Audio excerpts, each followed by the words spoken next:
Many years ago, in the heart of the Igbo land, in the village of Opi, there lived a wealthy farmer named Obina. Obina is the only son of Chief Okafor and his wife Njideka. Chief Okafor was a very wealthy and respected man in the village of Opi, and he was known for his kind and generous nature. Chief Okafor and Njideka, his wife, called Obina their son and said, "Obina, you know you are our only son and our only child, the one that will continue our lineage.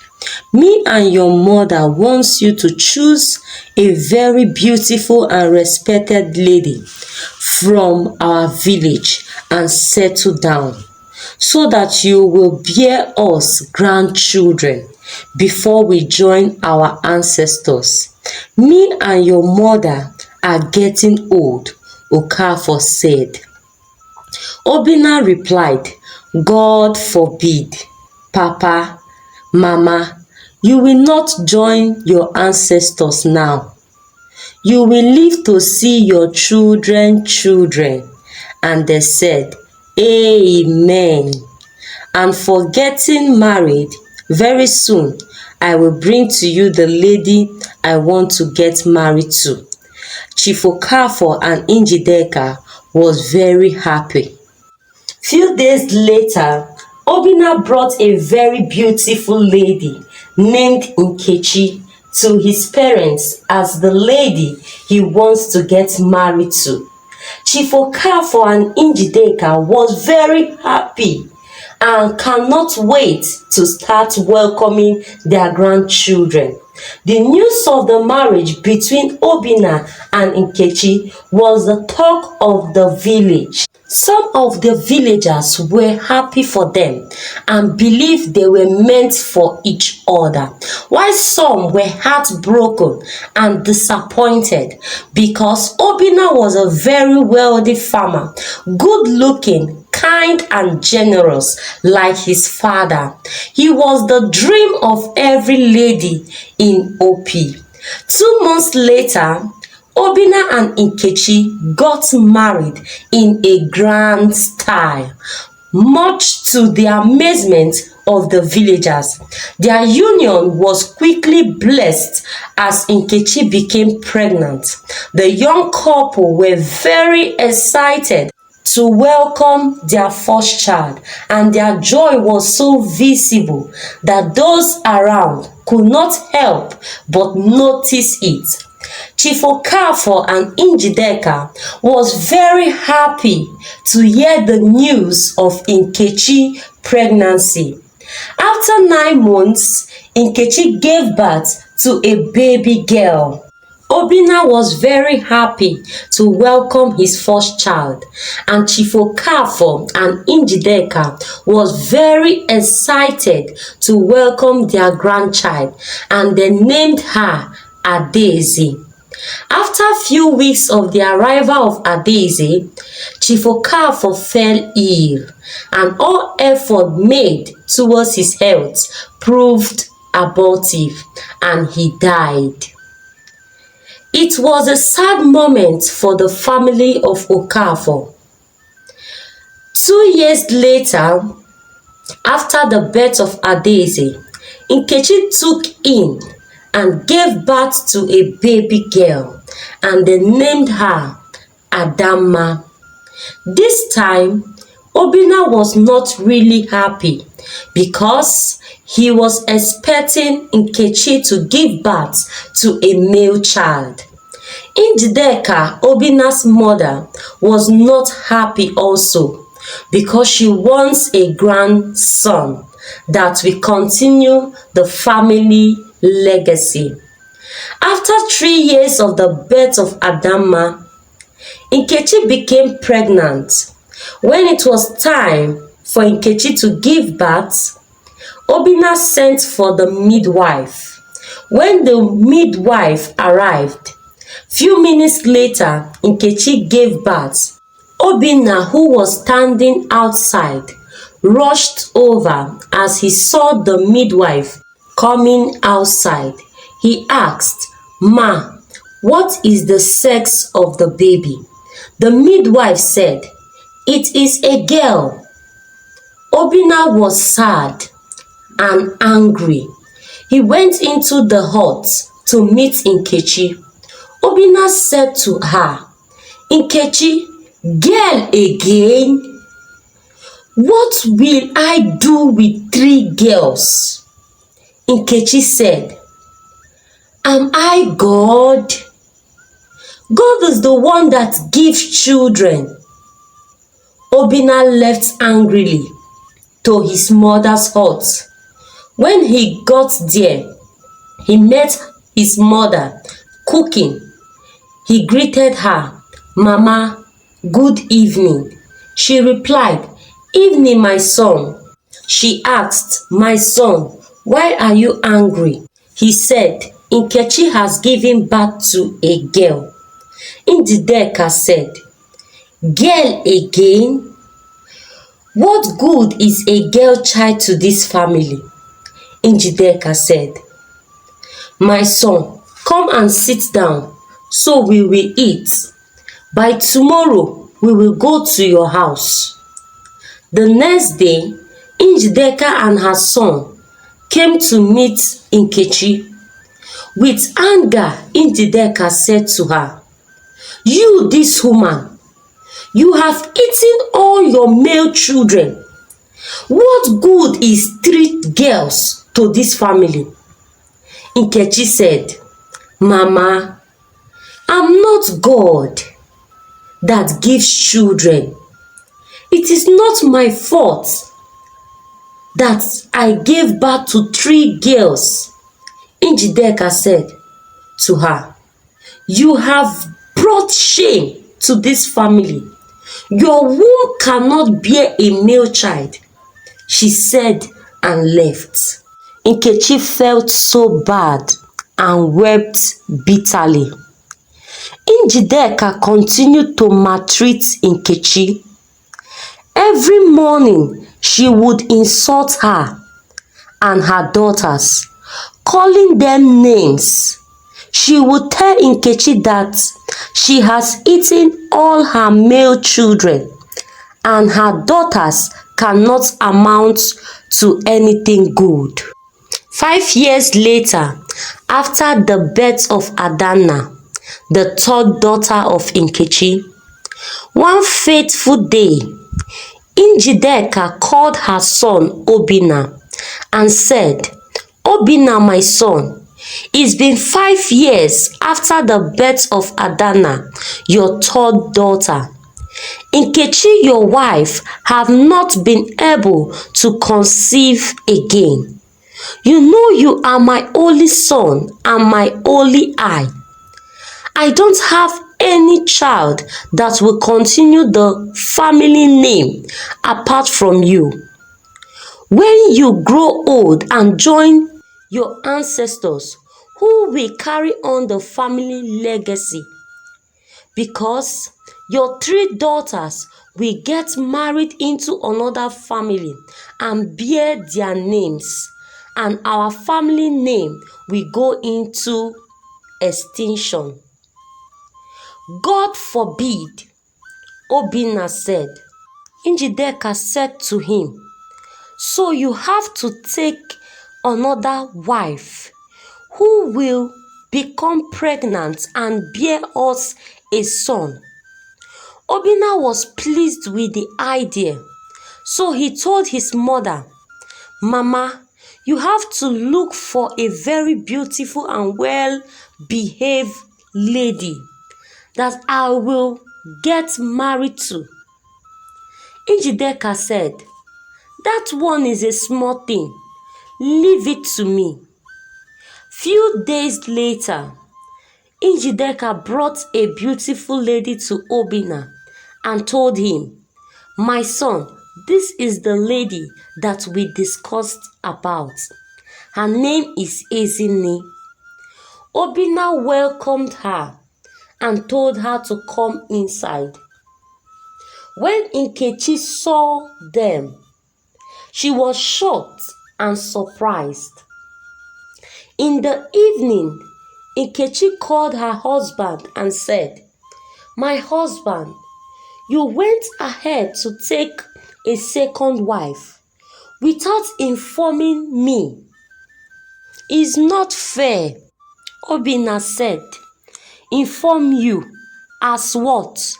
Since your womb cannot produce a male child, I went ahead to marry a second wife that will give me what you cannot give me."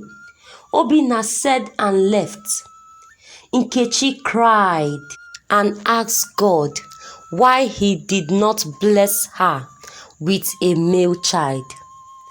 After few months, Ezine, the second wife, became pregnant and she was treated like a queen by Obina, and she was relieved of all her duties in the house. Nkechi, on the other hand, was treated like a slave in her own husband's house.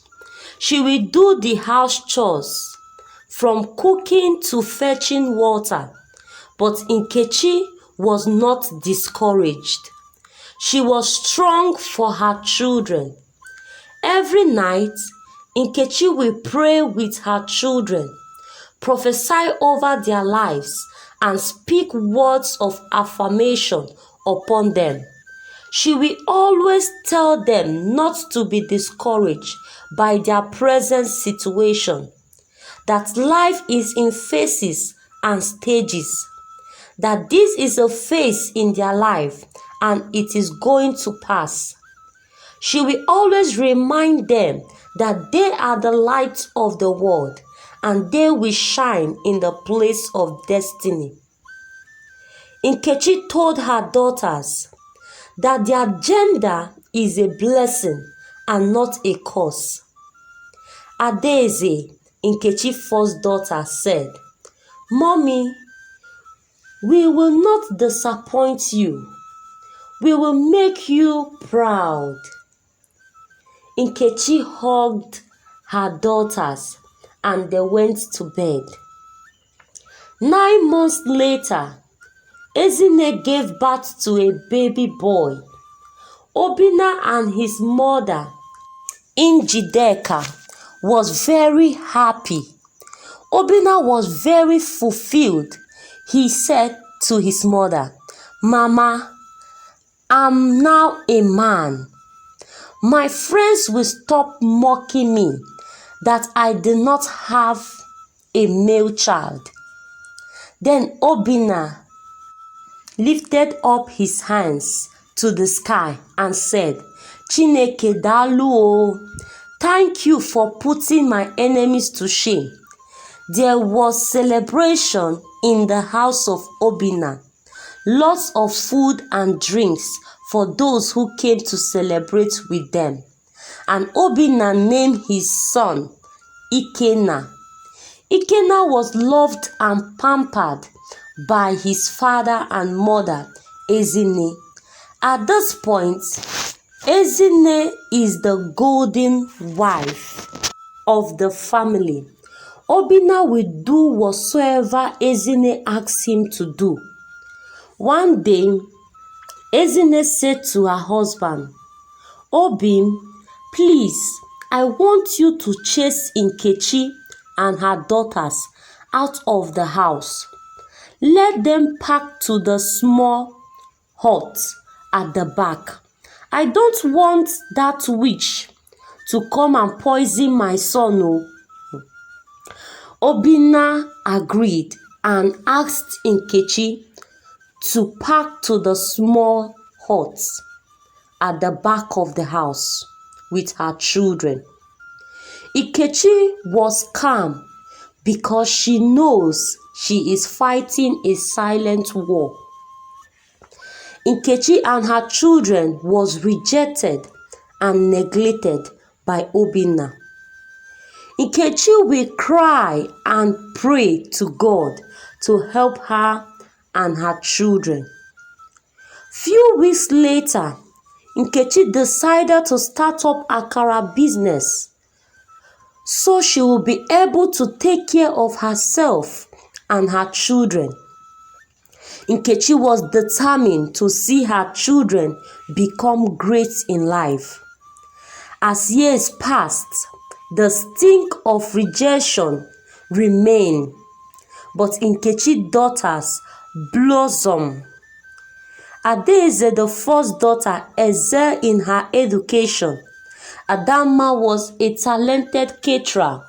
She go for different events within and outside the village, while Adanna was a fashion designer with the gift to create beautiful designs on people's fabric.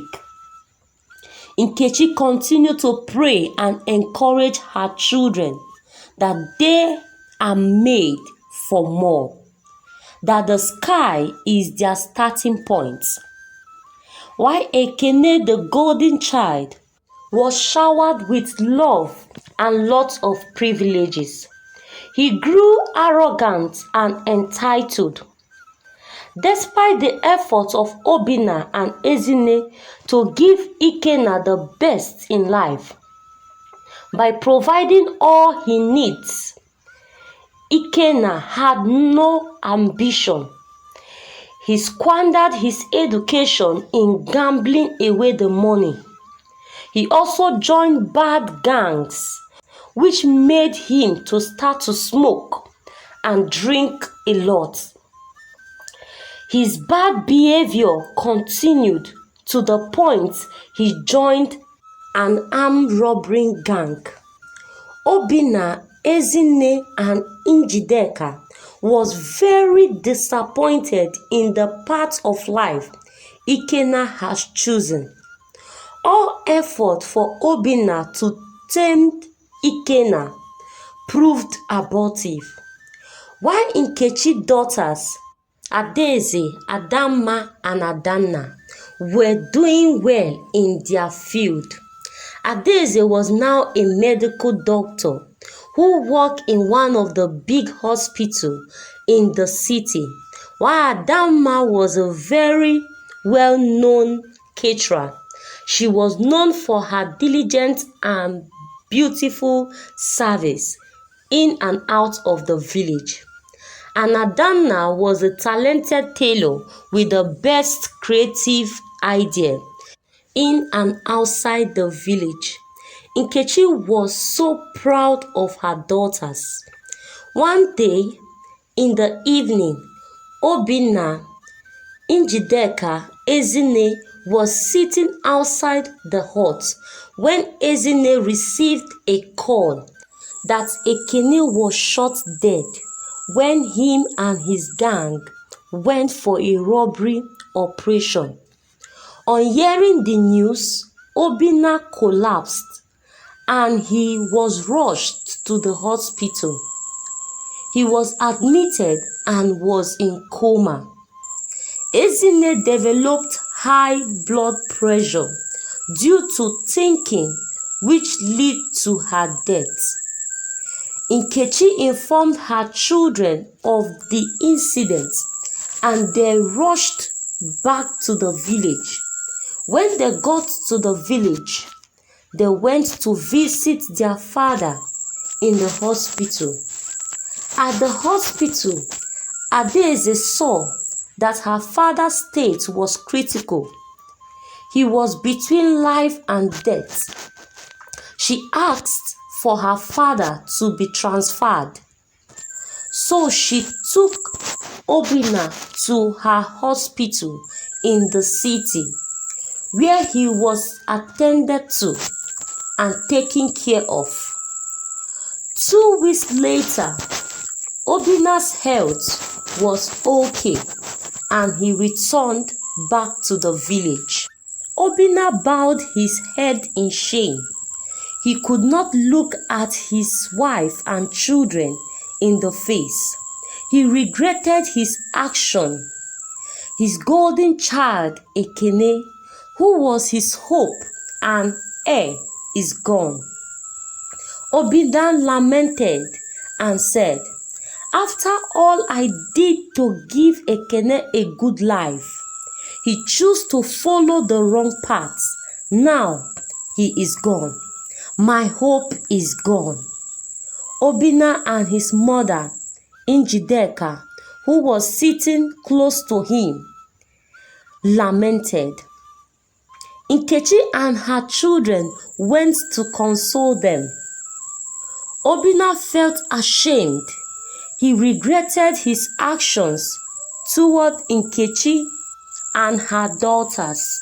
He said, "Nkechi, my wife, please forgive me for everything I have done to you and the children, for the rejection and neglection, for the desire to have a male child.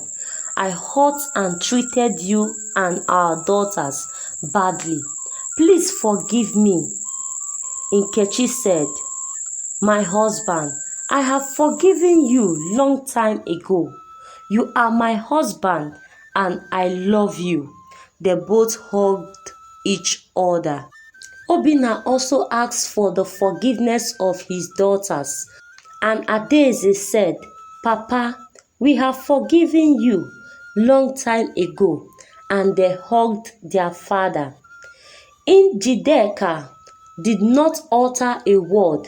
She was ashamed, but Nkechi and her daughters went to meet her. And Nkechi said, "Mama, you don't have to feel bad about all that happened. Everything happened for a purpose. God has turned our sorrow into joy." Njideka asked Nkechi and her daughter to forgive her, and they said, "Mama, we have forgiven you," and they hugged each other with joy.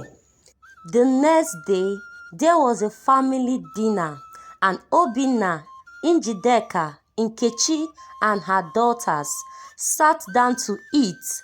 And Obina said to his daughters, "My daughters, I'm very proud of you girls. I'm proud of the ladies that you girls have become. Adaeze, a medical doctor, Adamma, a caterer, and Adanna, a talented fashion designer. I'm blessed to have you ladies as my daughters. You girls have brought honor to this family, and I love you girls." In chorus, they all replied, "We love you too, Daddy." Today, I will be bringing the moral lesson of this story from the Bible, Proverbs 22 verse 6. It said, "Train up a child in the way he should go, and when he is old, he will not depart from it." As parents, we should train our children in the way of the Lord, so when they are grown up, they will walk in the right path. And for the ladies, I want you to know that your gender is not your limitation, because both male and female are blessings from God. Thank you for watching this story. Hope you learned something from this story. Please share with us in the comment section what you learned from this story. And also share with us where you are watching the story from. And also share the story with your loved ones. And like and subscribe if you have not done so. Until I bring another story your way. God bless you. Bye. Lessons you learned from the story. And let me know where you are watching from. And give this video a thumbs up, like, comment, and share to your friends. God bless you. See you in my next video. Bye.